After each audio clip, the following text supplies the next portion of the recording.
Olá, meu povo, tudo bem? Sejam muito bem-vindos a mais uma edição do Ressoar, o seu programa de boas notícias. E dá uma olhadinha no que a gente preparou para você. No programa de hoje vamos falar sobre empreendedorismo artesanal. E aí você vai conhecer a história de uma médica que, através da tecelagem, transformou um pequeno povoado no interior do Piauí. Também vamos mostrar o trabalho da ArteSol, instituição que apoia a formação de associações e capacita centenas de grupos de artesãos em todo o país. E tem ainda. No quadro Conexão Social, a presidente do Instituto Ressoar, Ionice Silva, entrevista Marta Medeiros, uma das estilistas mais renomadas do mundo. E no Ressoar Vida e Saúde, o especialista em harmonização facial, o Dr. William Ortega, vai falar sobre bruxismo. Quais são os sintomas e como é que é feito o tratamento, hein? Fica aqui com a gente porque o programa Ressoar já começou. E aí, bora lá?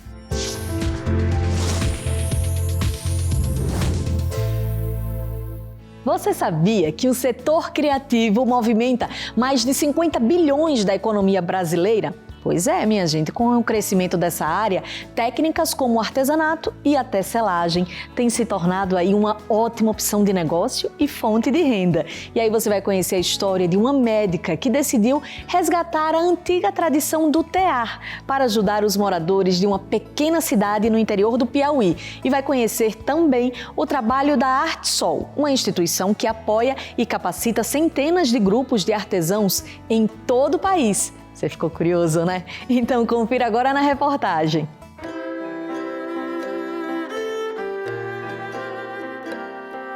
Foi olhando para o quintal de casa que a médica Teresa do Carmo enxergou a oportunidade de transformar a vida dos moradores do pequeno povoado de Santa Rita, no interior do Piauí, unindo o artesanato e uma antiga tradição regional. A cidadezinha, localizada a 20 quilômetros de Teresina, tem hoje pouco mais de 4.000 habitantes. Mas nem sempre foi assim. Quando a médica deixou a capital piauiense para morar na região, onde passava as férias na infância, havia apenas 50 famílias. Todos estavam desempregados e sem perspectivas para o futuro. As pessoas com as quais eu convivia quando era criança, elas estavam vivendo mal. E os homens viajavam atrás de trabalho, né? Iam para o sul, iam para a capital. Daí eu fui discutir com elas que a medicação não ia dar saúde para ninguém. Discuti com elas o conceito de saúde, até que elas compreendessem que precisavam ter uma ocupação para ter uma renda e, a partir da renda, ter acesso aos bens que lhe trariam saúde. Aí eu lembrei dos teares, que quando eu era criança, as mães, as avós dela faziam rede aqui. Era um tear bem rude, bem primitivo. Pensando em mudar a realidade da comunidade, Teresa comprou um tear antigo, daqueles bem pesados, e descobriu que a folha da taboa, planta que nasce espontaneamente na região, seria a matéria-prima das confecções. Mas antes do material se tornar a principal fonte de renda, a médica precisava ensinar a arte da tecelagem aos vizinhos. Eu sabia que era possível. E olha, foi engraçado que na hora que eles começaram a ter essa competência de produção do tear, eles perceberam que eles tinham poder. Então, alguns voltaram a estudar. Então, eu disse, olha, minha gente, todo mundo tem um poder. E esse micropoder dá competência para a gente ir para frente. O processo autêntico, que valoriza e preserva tradições locais, tem ganhado ainda mais força com o crescimento da indústria criativa. No segundo semestre deste ano, 590 mil novos postos de emprego foram criados no setor, conforme aponta a pesquisa realizada pelo Observatório Itaú Cultural. Para incentivar e estimular a autonomia dos artesãos brasileiros, a antropóloga e ex-primeira-dama Ruth Cardoso fundou a ArteSol. A organização sem fins lucrativos surgiu a partir de um programa de combate à pobreza no sertão. O artesanato solidário ele surge numa matriz cultural, né, onde a doutora Ruth percebeu que nesse Brasil, né, no interior do Brasil, existe uma produção artesanal de raiz, né, o artesanato de tradição cultural, e que era uma grande possibilidade de geração de trabalho e renda. Então ela propôs, né, uma iniciativa que pudesse trabalhar com essas artesãs e com esses artesãos, resgatando essa cultura, organizando essas comunidades para que elas pudessem oferecer essa produção para o mercado e assim ter um retorno, né, financeiro para melhorar a sua qualidade de vida. A ONG, que investe em cursos de capacitação e realiza inúmeros projetos culturais, está presente em 24 estados brasileiros.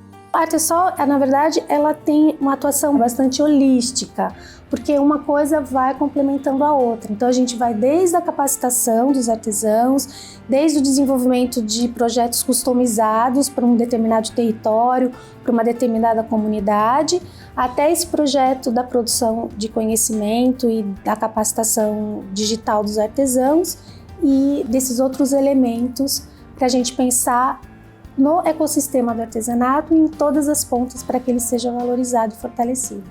Para a Josiane, a importância e o poder de transformação do artesanato são imensuráveis. Essa produção, ela não é só uma produção do ponto de vista para se comercializar, né? Ela é a salvaguarda de um patrimônio cultural, material, né? Porque o objeto artesanal é material, mas também de conhecimentos, né, do ponto de vista imaterial. Porque a maioria dessas comunidades, elas fazem a transmissão desse conhecimento de forma oral. As pessoas aprendem vendo seus avós, seus pais, então vai sendo transmitida de geração em geração. E para a Artesol, esse patrimônio, ele é muito importante para a gente como identidade do nosso país, identidade de quem somos. Artesanato é uma expressão que fala da gente, de como essas comunidades vivem, né, dos seus modos de vida, dos seus valores, de toda essa simbologia. O artesanato carrega isso. Osvaldo é um exemplo dessa transformação. Quando criança, repetiu 3 vezes a 4ª série do ensino básico para não ficar sem estudar. As coisas eram muito difíceis. Agora está muito fácil, está bom demais. Ele só não estuda quem não quer, né? Meu filho gosta muito de estudar. Sou muito orgulhoso por isso, que além de eu querer que ele estude, ele também quer. Isso é muito bom. Já para o Luiz, a tecelagem foi transformadora 2 vezes. Depois de sofrer um acidente de bicicleta que provocou uma lesão na coluna, o tecelão perdeu parte dos movimentos do corpo. Não imaginei que voltaria a trabalhar, porque eu estava sem movimento. Quando o médico me disse, vendo o resultado de uma ressonância, disse que eu nunca mais ia ter movimento nenhum para andar, nem caminhar, e eu voltei com um prazo pequeno, consegui andar. E a médica não deixou que ele abandonasse a tecelagem. Eu disse, em qualquer lugar você se adapta. Você vai limpar a palha, você vai abrir a palha, a taboa. Em um lugar você encontra, Luiz, porque seu lugar é aqui. Aí ele voltou a trabalhar e um dia ele disse, eu vou experimentar o tear. Subiu no tear, as pernas responderam. Ele não tinha mais esse movimento fino de pinça, ele não tinha mais. E ele começou experimentando. Hoje ele voltou a ter a mesma competência, só que está muito mais amadurecido. E ele está feliz porque ele sabe que houve superação, que pôde enfrentar uma dificuldade. Então isso anima a gente, isso realmente emociona, né? Os tapetes são vendidos nos Estados Unidos, Panamá, Uruguai e África. Além de gerar emprego e renda, eles proporcionam algo ainda mais valioso para o pequeno povoado. É um trabalho que enxerga a vida da pessoa, a pessoa na vida dela, no cotidiano. Que se você tem trabalho para mais pessoas, as pessoas cuidam da sua vida, cuidam da sua casa, cuidam da sua alimentação, cuidam do seu estudo e a vida fica muito melhor.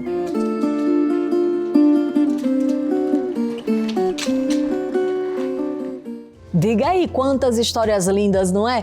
Parabéns aí para Tereza e para todo o povo de Santa Rita. Parabéns também para o pessoal da Artesol. O trabalho feito por vocês é uma verdadeira assim, obra de arte, literalmente, viu? E o Ressoar vai para um rápido intervalo e a gente volta já já, então não sai daí, hein?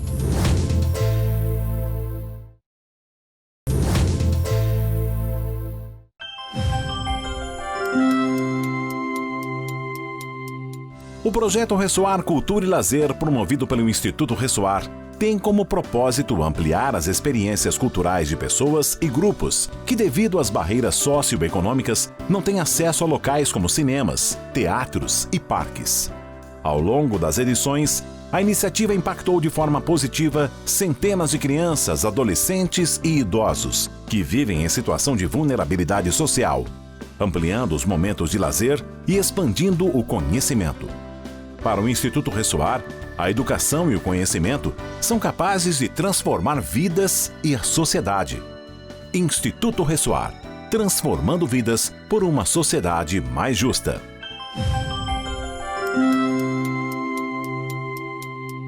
Estamos de volta com a sua revista eletrônica de boas notícias e como no primeiro bloco nós falamos sobre empreendedorismo artesanal, eu te convido agora para mais um Conexão Social, que dessa vez recebe Marta Medeiros, que é considerada uma das mais importantes e renomadas estilistas do mundo, viu? Ela valoriza a arte das rendeiras do sertão por meio de suas peças que são totalmente originais.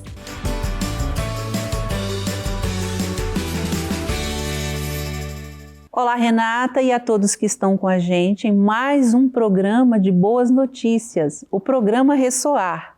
E no Conexão Social de hoje, eu tenho a honra de receber uma estilista brasileira e mundialmente conhecida, que é um orgulho para todos nós e para o nosso país, e que através da renda leva beleza e transforma vidas.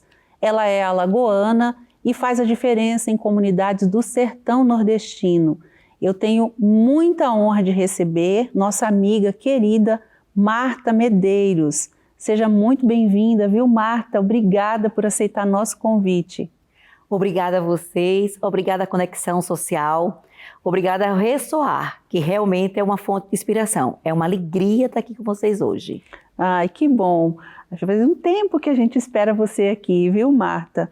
A gente sabe do seu trabalho e do quanto que você viaja, né? A gente teve um período aí que a gente ficou mais tranquilo nas viagens e aí a gente falou, acho que agora é o momento de a gente chamar a Marta para a gente poder contar a sua história. Todo mundo te conhece, como eu falei, você é uma estilista bem-sucedida, o mundo te conhece, você veste bastante celebridades, inclusive a Beyoncé, você vai poder falar aqui. Mas a gente sabe que a sua história, ela iniciou quando muito jovem e você seguiu toda aquela tradição de família, de estudar, de casar e nem imaginava qual seria a sua missão de verdade, né? Então eu queria que você começasse contando um pouquinho desse começo seu, como é que você se inspirou depois e em quem você se inspirou para ser a estilista que você é hoje. Realmente, eu comecei muito cedo, porque eu comecei aos 8 anos de idade. Eu sonhava, e minha mãe botou isso muito na cabeça da gente. Com 8 anos, ela falava, vocês têm que ser mulheres independentes. E com 8 anos de idade, eu comecei a fazer roupa para boneca. E montei a minha primeira barraquinha na Feira de Arte e Artesanato de Pajuçara, que existe até hoje. Sim. E uma coisa que eu acho, desde a minha primeira cliente da barraquinha, até a cliente que eu atendi ontem à noite, eu acho que com o mesmo brilho no olho, com a mesma vontade de atender, com a mesma vontade de servir. Comecei na barraquinha com 8 anos, depois aos 12 mais ou menos eu comecei a fazer a boneca e a roupa. Depois aos 18 eu comecei a fazer customização em peças. Eu viajava, ia para Minas, comprava as peças e fazia customização. Mas eu sou de uma família bem tradicional, que as mulheres e os homens têm que estudar na Universidade Pública Federal, eles têm que ter um emprego federal e têm que casar aos 18 anos e comprar uma casa pelo BNH. Então, meu pai sempre falou, quando o filho tem essas 4 coisas, ele já podia morrer tranquilo. Então, eu fiz exatamente as 4 coisas. Só que eu fui fazer o concurso do Banco do Brasil. Mas, na verdade, eu montei... E aí você se formou em Direito, me parece? Me formei em Direito, eu fiz Economia, né? Depois eu fiz Moda. Mas, na verdade, quando eu passei no concurso do Banco do Brasil, que naquela época era um grande emprego, mas, na verdade, eu só fazia vender. Eu montei uma boutique no banheiro do Banco do Brasil. Essa história é muito legal. E você conseguia conciliar as duas coisas ali? Olha, eu conciliava, porque eu trabalhava diretamente com o chefe e ele tinha metas para cumprir. E eu sempre fui muito boa vendedora, muito boa de cumprir metas. Então, eu negociava com ele. Tá? Quanto você tem para cumprir? Eu tenho que ter X milhões em aplicações. Eu ia para a rua, eu achava os X milhões, pessoas que podiam aplicar, eu entregava para ele, agora eu preciso agora ficar trancada no meu banheiro vendendo. Tá? Ele falou, tudo bem, bateu sua meta, pode ficar vendendo no seu banheiro. Muito interessante. Então, assim, e dali eu comecei a botar uma pequena loja em Pajuçara, em Maceió, mas eu acho que a diferença é sempre sonhar grande. Sabe? Essa é a diferença. Eu queria que os meus 2 filhos fizesse as melhores universidades do mundo, sabe? Então, assim, sonhar grande. Eu não queria que ele fizesse ali, eu queria que ele fosse cidadãos do mundo. Eu me lembro muito bem que no primeiro desfile que eu fiz, tinham 3 pessoas.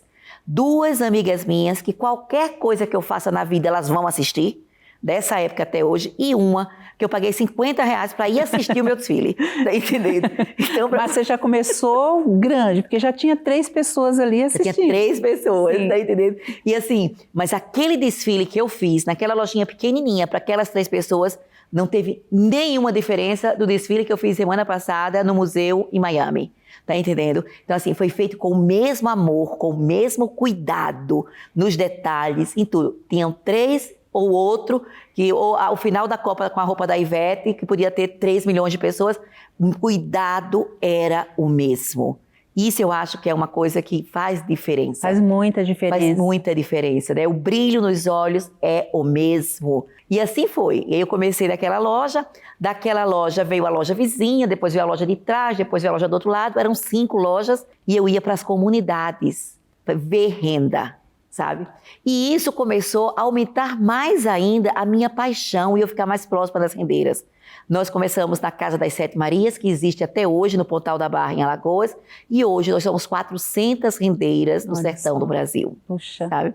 E assim, e o que mais orgulho, eu sempre falo, eu sei que a roupa da gente é bonita, mas é muito mais bonito o que tem por trás da roupa. É o que realmente me motiva, me dá vontade. Quando você descobriu que você tinha esse talento e era o que você amava, aí você teve que tomar uma decisão, né, Marta? Porque não dava para você ficar ali no banco, inclusive você já vendia, mas você queria criar. Como é que foi esse salto? Como é que você tomou essa decisão? Nossa, assim, eu estava no Banco do Brasil, dinheiro certo todo dia 20. Aí depois você passa... Mas a minha vida foi feita de ciclos. Sabe, no momento que eu entendi que tem os ciclos, que eles se abrem e se fecham, então eu tinha um dinheiro certo no final do mês. Só que chegou num ponto que aquilo não me satisfazia. Aí eu comecei a ter uma loja multimarca. Só que chegou no ponto que eu queria mais. Eu queria roupas que eu fizesse especiais para aquelas mulheres especiais. Aí eu comecei a produzir, mas eu não produzia com o meu nome. Eu dizia que era uma fábrica nos Estados Unidos, porque era a época da importação. Anos 90, eram Martha's Fashion, eram Olha. Martha's Secret, tá entendendo? Então você já tinha a visão mesmo de ir para fora, né, naquela época. Era, mas na verdade era uma casinha bem pequenininha que a gente fazia do lado da loja, tá entendendo? E a gente botava marca americana, porque nos anos 90 era marcas americanas, final dos anos 90. E aí era o Martha's Secret. E aí a gente começou a fazer, e eu me lembro que eu tinha uma bordadeira que ela falava assim, essa roupa é tão bonita, é um crime você botar um nome que não é o seu nome nessa roupa. Ah, não, ninguém vai comprar. Deixa eu botar um nome em inglês que aí o povo compra. Tá entendendo? Resumindo. E aí a gente, até que eu tive, não, eu agora vou fazer com o meu nome. E eu percebi como aquilo ia crescendo. Eu percebi que eu tinha um jeito que era o nosso DNA, porque o difícil é você ter um DNA próprio. O difícil é você identificar a roupa de um estilista. E a nossa, sendo cliente ou não, é fácil de identificar. Sim. E aí eu comecei a me sentir um pouco mais segura, até o meu filho, que foi o grande empreendedor da história, porque eu sei fazer roupa e eu sei vender. Mas empreender, organizar, não é o meu forte. A parte administrativa, nenhuma, né? Então, o que aconteceu? O meu filho, que ele fez GV, depois ele foi para fora, trabalhou fora nos Estados Unidos, e aí ele falou, vamos montar uma loja em São Paulo. E aí eu montei uma loja em São Paulo e pouco tempo depois ele largou a empresa que ele trabalhava, onde ele era executivo, muito jovem ainda, mas com uma grande empresa, um grande cargo, e veio tomar conta da empresa. E realmente foi aí que a empresa começou a crescer. Meu filho sempre falava, montar um negócio, qualquer pessoa monta. Fazer aquele negócio dar dinheiro, tem que ter um pouco mais de habilidade. A grande habilidade da pessoa é fazer aquele negócio andar sozinho. Há 4 anos atrás, nós nos programamos para eu sair do dia a dia da empresa. Olha que interessante. Isso, eu iria sair 2 anos depois daquela data. Nós nos programamos para isso. E há 2 anos atrás, pouco antes da pandemia, eu me afastei do dia a dia da empresa, continuo ligada, continuo tudo. E aí eu fui levar o nosso DNA a outros universos. Olha que interessante. E eu sei que depois que você veio para São Paulo, foi o primeiro lugar que você veio? Foi. O primeiro lugar que nós abrimos loja em Maceió e há 14 anos atrás, 13, vai fazer 14, agora abrimos em São Paulo. Eu queria que você falasse duas coisas, que eu quero que você quando você fala do DNA e da essência, né?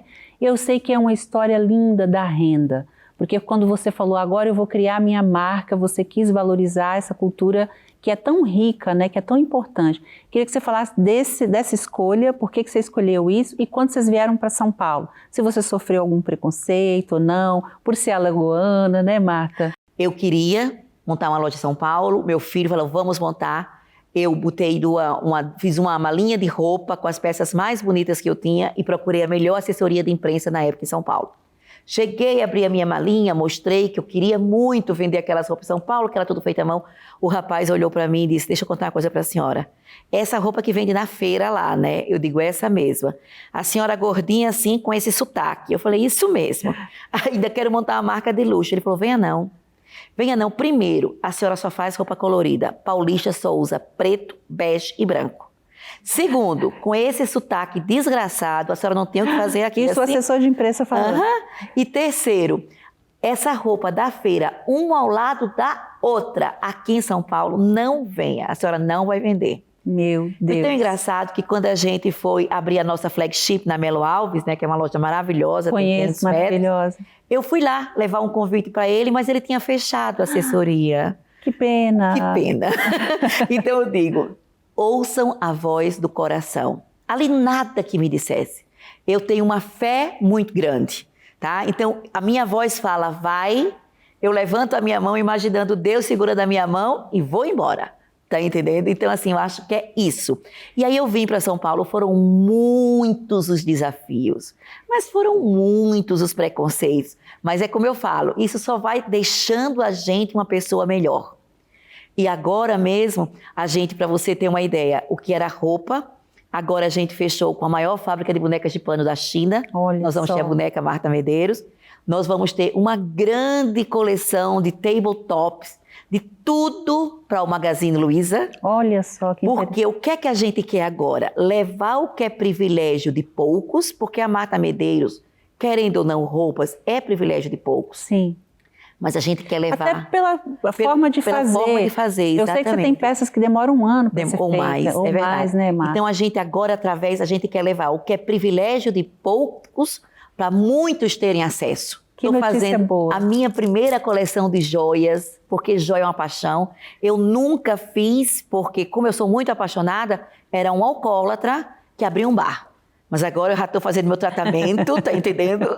Já estou nos apaixonados anônimos por joias e vou fazer essa coleção. Então, E tem a Home também, não tem? A Home, a Casa Marta Medeiros, onde a gente criou a própria casa num paraíso chamado Milagres, para que as pessoas tenham a experiência de um café da manhã, uma mesa inteira posta, comidas regionais feitas por grandes chefes, casar em cima do mar. Nossa, Então eu maravilhoso. acho que é isso. Eu acho que eu estou num momento que é fazer, sabe, sem ter medo. É fazer sem precisar provar mais nada a ninguém, sabe? Então, assim, por isso que eu acho que eu nunca criei tanto e nunca tive uma... Eu sempre fui muito feliz, mas eu acho que agora eu estou sofrendo de uma felicidade crônica. E isso é muito bonito, porque a gente vê que você está transbordando de todas as formas. Eu acho que até na parte de você também se comunicar, né? Você hoje faz lives que você transborda na vida das pessoas, a coisa mais linda. Na pandemia eu assisti algumas suas, viu? E eu aprendi muito essa parte de história de vida, de empreendedorismo e de moda, né? E a gente fica atualizado quando você fala, eu estive na feira tal, então você traz notícias de lá e coisas que pra gente agrega muito. Na verdade, eu acho que a gente vive um novo momento, onde para você existir, para o seu negócio existir, tem que ter verdade. Você tem que ter verdade. Eu vou lhe contar, o projeto social da gente, eu tinha um projeto social, sempre tive, mas eu cuidava mais das ruas que eu tinha mais acesso, dos lugares que eram mais fácil acesso. E eu tinha rendeiras em lugares de difícil acesso. E aí eu me lembro de uma cliente que chegou na loja, comprou um vestido lindíssimo, e ela falou comigo, ai Marta, eu amo o seu projeto social, porque ela viu algumas partes, né, da gente construindo banheiro. E aí no dia seguinte eu fui para o sertão e aí eu resolvi visitar rendeiras que moravam nos pés de serra, mais longe possível. Às vezes a gente deixava o carro, continuava de moto para poder chegar lá. E eu via umas rendeiras que elas moravam nos lugares que eu imaginava. E a minha cliente, que me disse ontem o meu projeto social, e se ela enxergar que eu tenho uma rendeira que mora aqui, onde não tem nem casa, onde não tem água, onde moram 5 crianças e 2 adultos num quarto, aí eu comecei, não posso. Mesmo que ela nunca enxergue, eu estou enxergando e eu quero enxergar. E aí nós começamos a fazer um trabalho com as mais distantes. E os lugares mais distantes, em levar água, em transformar através do trabalho delas. Sim, eu queria que você falasse bastante sobre essas artesãs e até para a gente valorizar essa cultura brasileira também. Eu acho que você também carrega esse legado de dizer para as pessoas as condições que mulheres como essas vivem e como eles têm garra, como eles têm vontade e eles são aprimorados, quando eles pegam um trabalho para fazer, eles entregam melhor, né, Marta? E você enxergando esse potencial, o que você fez? Você uniu as duas coisas, você levou para eles transformação e eles entregam um serviço de muita qualidade. Fala um pouco dos seus projetos e do valor que tem essas mulheres, que eu acho que isso é muito importante a gente falar aqui.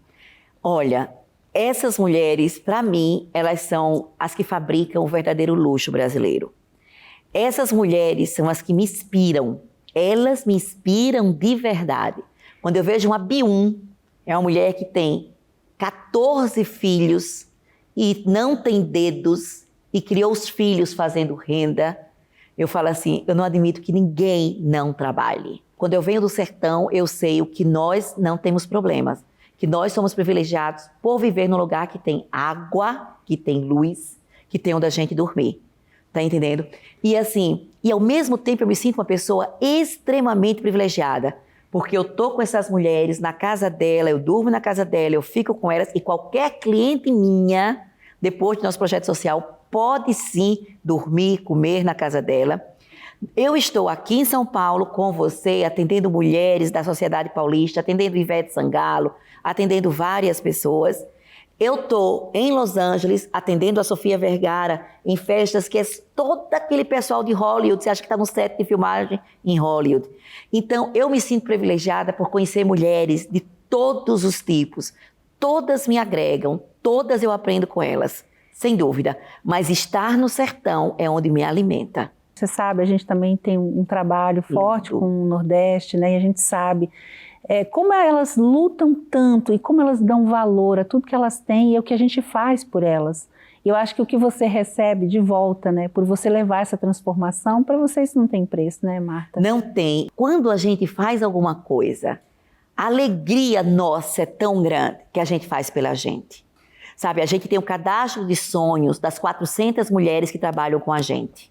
Olha só. A gente faz esse cadastro há 7 anos e há 3 a gente começou a fazer o cadastro com as crianças, os sonhos das crianças. E os sonhos das mães é tão simples. Eu me lembro que o sonho de uma rendeira chamada Regina, 56 anos. Regina, o que você sonha ganhar? Ah, não sonho nada não, já tenho tudo. Não, Regina, uma casa simples, que agora tem água, tudo muito simples, muito arrumadinho, muito simples. Regina, assim, uma coisa que você sonha. Pode ser qualquer coisa, Marta, pode ser qualquer coisa. Eu sonho em ganhar uma boneca, porque eu nunca ganhei uma boneca na vida. Meu Deus. Então, assim, são coisas que qualquer pessoa que esteja na cidade grande pode realizar o sonho. Às vezes não precisa nem da boneca, precisa só de uma palavra. Então, assim, fazer é a melhor coisa que a gente pode fazer pra gente. Tá entendendo? Então, assim, eu convido a todo mundo, nesse final de ano, junto com o Ressoar, tá entendendo? Juntarmos, porque realmente, agora mais do que nunca, depois dessa pandemia. Sim, eles precisam de mais, e é como você falou, eu vivo isso na pele, então, e você também, mas a gente quer muito que as pessoas experimentem, né? É verdade. Começa a fazer, não precisa ser muito, né, Marta? Porque às vezes, assim, a gente já tem um projeto que a gente cuida, mas a pessoa não tem, então ela vai no projeto da Alcione, do Amigos do Bem, que é um outro projeto maravilhoso, junto com você, com a gente aqui no Projeto Nova Canaã, porque é o primeiro que você faz, depois você não sai mais. Não sai mais.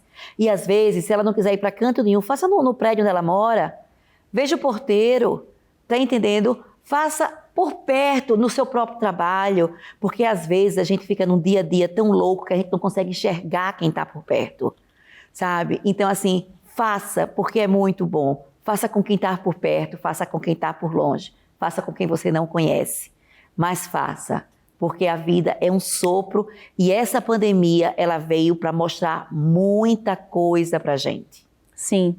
Marta, fala das iniciativas que você tem lá. Que você tem com as rendeiras, mas você tem muito mais, né? É desde a saúde, a educação, é muita coisa. É assim, como diz uma menina que trabalha comigo no projeto, são tantas necessidades que a gente vai pelas necessidades. Começamos pela água, porque a água é uma necessidade. E você vê Amélia, 82 anos, qual é o seu maior sonho? O meu maior sonho é dormir sem sentir sede. Ai, meu Deus. Então, assim, a gente começou por essa necessidade. Depois, a gente foi para as casas. Quando a gente colocou água, eu não sabia que 75% das casas não tinham banheiro. Então, o que é que você vai falar? Você vai fazer o banheiro, você vai ajudar ela, você vai conseguir o material e as pessoas da comunidade vão fazer o banheiro. Aí você vai fazer o banheiro, você vê uma casa que tem 13 crianças e você pergunta com que eles brincam? Ah, eles brincam muito com os ossinhos dos animais que ficam aqui e de vez em quando eles têm uma garrafa PET. Aí você imagina, eu não percebi, não existe nenhum parquinho na redondeza. Em 300 quilômetros não tem um parquinho. Aí a gente entrou com o pessoal que faz o parquinho do Ibirapuera, e a gente não queria comprar um parquinho e dar. A gente queria que ele levasse os técnicos dele e a comunidade montasse Participasse, o parquinho. né? Participasse. Porque uma criança, como a gente viu falando, você gosta desse parquinho? Gosto, porque foi o meu pai quem fez. Empodera. Tá entendendo como a gente faz o bazar do R$1? A gente tem uma clientela muito grande e a clientela doa muita coisa a gente e a gente não liquida, é um propósito da empresa, mas uma vez por ano a gente faz um bazar. E a gente faz o bazar lá com eles. Sim. Antigamente a gente dava, a gente não dá mais. Custa R$1 cada item. Cada item. Então a gente leva os conjuntos de lençol, a gente leva os capacetes, a gente leva os ventiladores, os ferros, tudo custa R$1. E se você não tiver R$1, você a gente lhe ensina a alinhavar, você recebe R$5 pelo alinhavo pequeno, 10 ou 20, você entra e você compra. Porque o comprar empodera. Isso tudo a gente vai vendo. E aí as necessidades vão aumentando. Porque depois disso, a gente começou a fazer horta. É muito importante. Eles sonhavam em ter verdura e não tinham água. Depois nós começamos e nós estamos agora começando com os ovinos. Nós vamos agora começar a ter as cabras, porque a cabra tem um ciclo mais curto. Ela começa a plantar, cada pessoa só precisa de R$25 mil, quer dizer, para eles é muito. Mas a gente vai conseguir financiar isso, tá entendendo? E aí, em um ano, ele já consegue ter o rendimento da cabra, do leite de cabra. Já vai ter leite, carne, muita coisa, Muita né? coisa. Alguns agora já passaram pela cabra e já estão começando com as vacas e os bois. Eu sempre quero fazer alguma coisa que é o sonho delas. Então, tinham mais ou menos umas 20 que sonhavam em ver o mar. Então, nós levamos ela para Milagres, elas ficaram lá em casa para ver o mar. E quando elas chegaram, cheia de queijo, cheia de doce de leite, aquilo é uma felicidade, tá entendendo? Saber que elas produziram, que elas... E puderam presentear, né? E agora eu vou lhe contar do próximo passo. Nós vamos fazer hotéis onde tudo seja das margens de São Francisco do sertão do Brasil. Gente. Desde os queijos, eu não sei se vocês sabem, mas dos 10 queijos premiados na França, no último concurso, que foi agora há 3 semanas, 4 são do Brasil. Sim, inclusive aqui de Minas, né? Exatamente, é uma região que estou indo visitar. É, o café e o queijo, Exatamente. né? A gente quer ter tudo. Que a gente exporta para o mundo inteiro, né? Não tem ninguém maior que a gente. Não tem. Então a gente vai fazer desde o artesanato, sabe? E outra coisa, cada vez mais a gente vai. Por exemplo, a gente tem a Casa Marta Medeiros. A casa, ela agrupa várias coisas. Essa expedição que eu estou fazendo pelo São Francisco, eu já fiz em Alagoas. Vocês vão poder comprar as melhores peças de artesanato pelo preço do artesão, fazendo o pagamento direto para o artesão. E a nossa parte do nosso voluntário é fornecer a caixa, ensinar a fazer a embalagem, tá entendendo? E despachar isso até o consumidor. Porque essa é a grande dificuldade deles. Mas a arte está ali e a arte tem que chegar a todos. Eu acho isso muito importante o que você faz. Você não deixou de jeito nenhum as origens, né? Não. E o orgulho que você tem, a forma como você representa o Brasil, E essas rendeiras e o seu sucesso, isso enche a gente de alegria e de orgulho mesmo, Marta. Queria te honrar muito aqui. Eu acho que por a gente ser um instituto que comunica isso, né? A gente aqui fala o tempo inteiro de solidariedade, a gente estimula as pessoas, que não é para vir fazer só com a gente, mas como você falou, que apoie outros projetos e outras pessoas, né? Eu acho que essa parte, você está assim, de parabéns, viu? E eu vou lhe contar... Seja muito honrada aqui por nós, é um orgulho muito grande mesmo falar de você. E eu vou lhe contar uma coisa, isso a gente aprende em casa. Porque eu me lembro da minha mãe. A minha mãe, a gente podia fazer tudo. A gente podia sair na sexta-feira, adolescente, para passear, ir para as festas, para boate.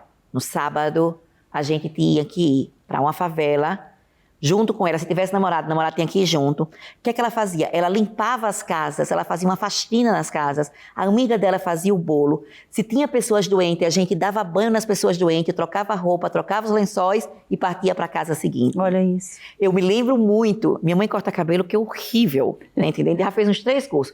Mas ela tinha as doadoras e ela montou um salão de beleza no lixão. Então, todos os sábados e os domingos, as pessoas tomavam banho, ela ia com as amigas, cortavam os cabelos, faziam as unhas. E isso hoje, eu vejo meu netinho, ele tem 7 aninhos. E em casa a gente é acostumada que ninguém pode dormir sem dar um prato de comida a alguém. Sabe? A gente tem que dar todos os dias um prato de comida a alguém. E ele estava muito cansadinho, porque ele passou o dia no kart, andando, não sei o quê. Quando ele estava cochilando no quarto, eu estava na sala, ele se levantou, vovó, cage que eu durmo sem dar um prato de comida, vovô, sem dar um lanche, vovó pro porteiro. Eu digo, então vamos dar o lanche, vamos levar pro porteiro. E se o porteiro já jantou, a gente fica na esquina, a gente fica procurando os porteiros dos outros prédios. Mas que ideia bacana essa. É verdade, tá entendendo? Porque eu acho que é isso que a gente tem, e isso se aprende. Isso é o legado. Eu tenho certeza que quando eu não existir mais, o meu neto vai se lembrar de que ele aprendeu com a avó dele a não dormir sem dar um prato de comida, um lanche a alguém. Muito lindo. Nos Estados Unidos eles fazem muito isso com as crianças, né? Verdade. Por isso que é um país bem solidário, que aprende a doar desde muito cedo, né, Marta? É verdade. Marta, eu queria que você falasse, resumindo um pouquinho do sucesso que você tem internacionalmente. Eu acho que vale a pena você falar como é que você chegou a esse sucesso, e depois você já emendasse também dando um conselho para novas estilistas ou quem está empreendendo em alguma área, o que você fez para chegar até aqui? Bem, eu sempre ouço essa pergunta, né? Como você chegou ao sucesso? E eu acho que eu não cheguei, que eu ainda vou chegar, porque eu me acho um adolescente, quem está por dentro não combina com quem está por fora, tá entendendo? Então, assim, e eu acho que ainda tem muita coisa para fazer. E quando eu vejo as possibilidades e a gente levar a nossa marca, o nosso DNA a outros mundos, eu me sinto só começando. Agora, se eu posso dar um conselho, não só a quem está empreendendo, mas a todas as pessoas, cuidado com a boca. Só solte coisa boa. Depois que você solta, você não pega mais. Nossa, tenha cuidado com isso. Dê o seu melhor. Quantas vezes eu faço uma coisa e a cliente está satisfeita e a vozinha lá dentro fala, ela tá, mas você sabe que pode melhorar. Olha isso. Tá entendendo? Então, assim, dê o seu melhor. Nunca reclame nem justifique. Tenha prazer. Eu vou lhe contar uma coisa, 50% da felicidade vem da vontade de você ser feliz. Olha isso. Vem da vontade. Eu faço isso vai me trazer felicidade? Eu posso, então, como eu construo a minha felicidade? Será que eu falando mal dele? Será que eu fazendo isso com ele? Eu vou construir? Então, 50% é você construindo. Então, a minha dica é, construa a sua felicidade dia a dia. Blinde ela dentro de si mesma. Minha felicidade não depende do que está aí fora. Ela está aqui dentro. Então, assim, é uma dica que eu digo. Não espere emagrecer como eu ficar magrinha para ser feliz. Não espere fazer isso para ser feliz, arranjar um namorado para ser feliz. Seja feliz, procure dentro de si mesmo. Aí o seu negócio vai dar certo, você vai dar certo. Então, assim, é isso o que eu acho. A felicidade é o grande motor da vida e está dentro da gente. Extraordinário. Extraordinário. Não poderia fechar com esse conselho que é valiosíssimo, porque as pessoas elas acham que está fora, né? E procura do lado de fora o que sempre esteve, né? É verdade. Não só a felicidade, mas eu acho que tudo. Quando eu quero fazer um lustre, como a gente vai lançar essa coleção de lustre, imagina, a gente está levando a renda para a maior feira de arte do mundo, que é a Art Basel de Miami. Então a gente fez lustres, sabe? Fizemos lustres, isso é maravilhoso. E aí a pergunta, eu vou olhar onde? Eu vou olhar dentro de mim. O que é que eu gosto? Eu gosto do lustre de 4 metros. Eu gosto de um lustre enorme. Eu vou fazer. Então assim, procure dentro de você as respostas para tudo. Porque você é uma casa onde Deus mora.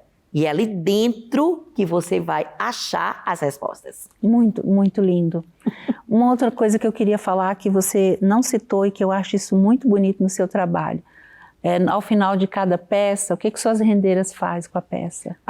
Isso é sagrado. Ela coloca a mão direita em cima da peça e elas rezam e agradecem a pessoa que vai usar aquela peça. Que ela seja feliz, que ela use num momento de muita felicidade, tá entendendo? Isso a gente tem. Sempre é assim, sempre. E isso é muito bom porque as comunidades de rendeira, elas viraram muito mais amigas, muito mais solidárias, tá entendendo? E isso a gente passa e eu acho que as pessoas sentem na roupa que a gente tem. Sim, eu queria muito que você falasse isso, porque tem muito a ver com tudo que você falou, né? Verdade, verdade. Bom, eu queria te parabenizar mais uma vez, te agradecer, foi maravilhoso. Eu queria que você deixasse seus contatos, algum recado, alguma coisa nova que você quiser falar, de algum lançamento, fazer um convite, convidar as pessoas para conhecer o espaço, que é lindo aqui na Melo, fica à vontade. Olha, primeiro eu quero agradecer a todas as pessoas que consomem uma renda à mão no Brasil. Porque elas ajudam famílias e famílias, independente de ser a minha renda, independente de ser, mas elas ajudam a famílias e famílias e famílias, sabe, ter o seu dia a dia e conseguir ter uma vida melhor. E o que a gente quer agora? A gente quer levar essa renda não para a roupa a gente já levou, mas a gente quer levar essa renda a muitos outros universos. Então eu gostaria que vocês vissem a Casa Marta Medeiros, e a nossa Marta Medeiros oficial, sabe? E compartilhem e me digam o que gostaram, o que não gostaram, o que eu posso fazer com a renda, porque para mim essa troca é o que mais enriquece. Muito bom, Marta. Muito obrigada. Obrigada, obrigada pela oportunidade de estar aqui. Eu sempre acreditei que a gente é do tamanho daquilo que a gente compartilha e estar aqui junto com vocês é compartilhar. Pode me convidar, porque eu adoro falar e eu adoro compartilhar. Sim, a gente também adora histórias inspiradoras como a sua. Maravilhoso, viu? Obrigada. Eu quero agradecer muito a sua audiência, dizer que foi uma honra muito grande a gente receber Marta e ter vocês aqui no nosso programa. Queria te convidar para nos seguir, compartilhar com a gente também suas histórias. A gente fica aguardando lá no nosso Instagram do Ressoar, programa Ressoar, e o meu também, Ionice Oficial, viu? Um abraço grande e até o próximo domingo com mais uma história.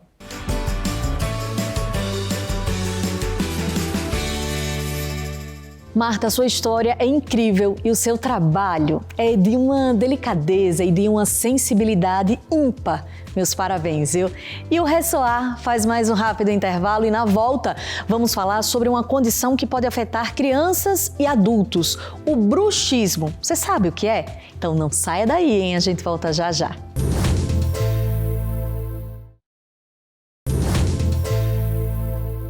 Estamos de volta com o programa Ressoar e agora o assunto é saúde. Você sabia que o hábito de pressionar e ranger os dentes com frequência, especialmente à noite, são sintomas de bruxismo? Pois é, minha gente, o especialista em harmonização facial, o Dr. William Ortega, vai explicar quais são as causas e como a aplicação da toxina botulínica pode aí ajudar no tratamento. Então, tá na hora de aprender, hein? Bora lá? Oi, Renata, obrigado pelo convite. Uma boa tarde a todos os telespectadores do programa Ressoar. Eu sou o Dr. William Ortega, eu estou aqui para conversar com vocês um pouquinho sobre as diversas aplicações que nós temos possibilidades dentro da toxina botulínica e dos preenchedores orofaciais. Hoje a gente vai falar um pouquinho sobre o tratamento de bruxismo com a aplicação de toxina botulínica.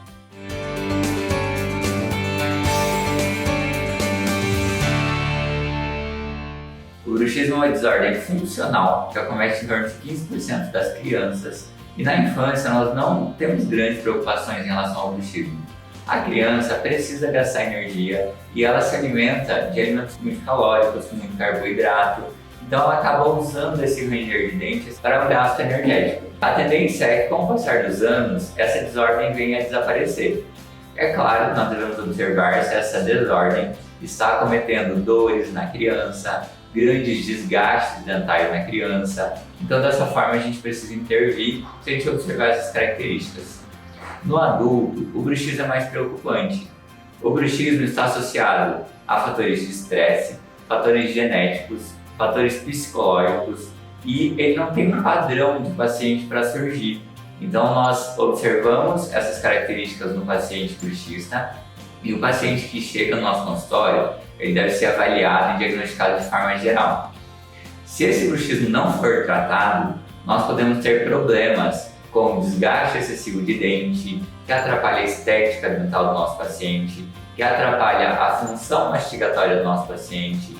Nós podemos ter problemas de perda de gengiva, de osso ao redor dos dentes, que é o responsável por segurar esses dentes. Outro grande problema que o bruxismo traz no nosso paciente é o problema estético.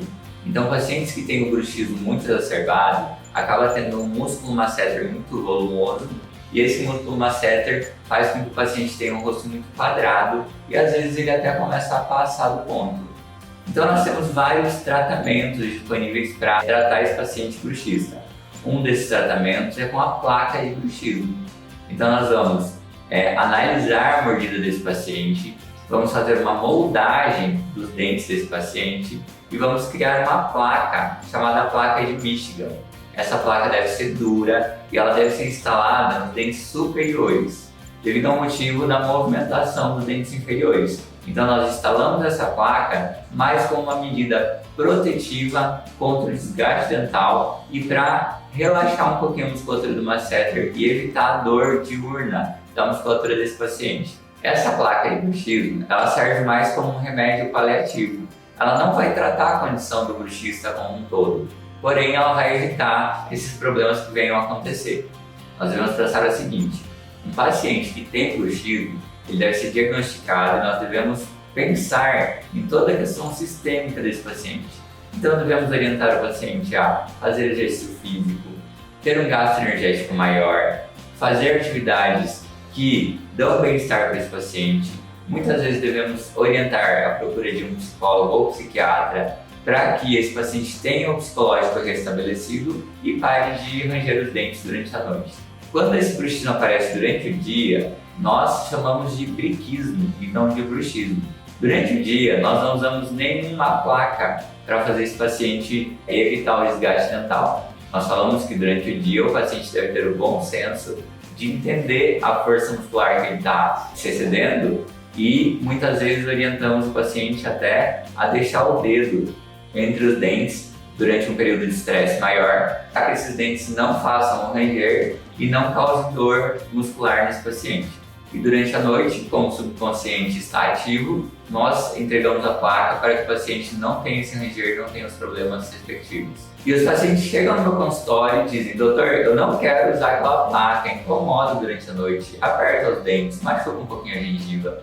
Tem alguma outra solução que a gente pode fazer para acabar com esse bruxismo? E a alternativa à placa de bruxismo é a aplicação do Botox. E essa aplicação faz que o paciente tenha conforto muscular sem precisar da plaquinha durante a noite. A principal intenção da aplicação do Botox para o bruxismo não é tratar o bruxismo, e sim aliviar a força muscular para que o paciente venha a ter um músculo menos hipertrófico e tenha um relaxamento aí durante a noite para não causar o ranger dos dentes. Então, quando a gente tem um ranger muito excessivo dos músculos e quando a gente ativa demais essa musculatura, ele começa a aumentar. Então, nós fazemos a aplicação da toxina botulínica para reduzir a força e reduzir a hipertrofia desse músculo, melhorando tanto estética quanto função e conforto do nosso paciente. Nós temos dois músculos principais para mastigação e para apertamento dental. Um desses músculos é o músculo masseter, que fica aqui nessa região acima do osso, e esse músculo tem a intenção de abrir e fechar a boca. Então, quando o nosso paciente abre e fecha a boca, esse músculo faz essa movimentação. Esse é um músculo pesado, então ele é responsável por fazer a mastigação pesada. E nós temos um segundo músculo que se liga na mandíbula, que é o músculo temporal. Então esse músculo, ele tem a responsabilidade de fazer o apertamento e fazer a mastigação mais leve, mais precisa. Quando nós temos o bruxismo, esse músculo masseter não se desliga durante a noite. Então, nós vamos ter um apertamento forte com esse músculo a noite toda, de forma subconsciente, que é o que vai causar esse desgaste e esse barulho noturno. Então, o Botox, ele será aplicado nesse músculo que é o masseter e nesse músculo que é o temporal. Muitos pacientes que têm o bruxismo relatam que também tem um cansaço, um peso nessa região frontal. Então nós podemos associar a toxina também à aplicação no músculo frontal, para aliviar essa tensão, essa cefaleia tensional causada pelo excesso de força dos músculos da face. Afinal, os nossos músculos da face todos se interligam e todos respondem àquela força excessiva que um músculo está tendo. Eu trouxe aqui um outro modelo para vocês, e essa manequim, ela apresenta as estruturas da face aqui com força excessiva de músculo masseter. Então nós vamos, para fazer a aplicação, focar exatamente na região desse músculo, fazendo com que esse conforto se restabeleça. Então o bruxismo está aparecendo no paciente devido aos fatores psicológicos que deverão ser tratados, mas a toxina botulínica vai estar ali aliada apenas para tirar a dor, enquanto o paciente pensa no tratamento psicológico para diminuir essa tensão muscular. Bom pessoal, esse foi o nosso vídeo de hoje, abordando o tema bruxismo e como tratá-lo da melhor forma possível com o uso da toxina botulínica, principalmente o nosso famoso Botox. No próximo programa eu vou falar para vocês sobre a paralisia de Bell ou paralisia facial. Uma ótima tarde para vocês e até semana que vem.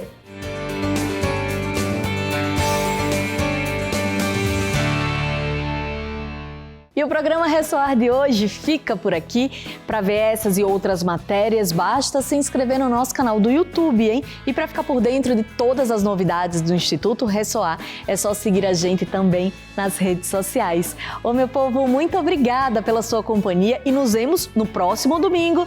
Até semana que vem, se Deus quiser. Bora lá?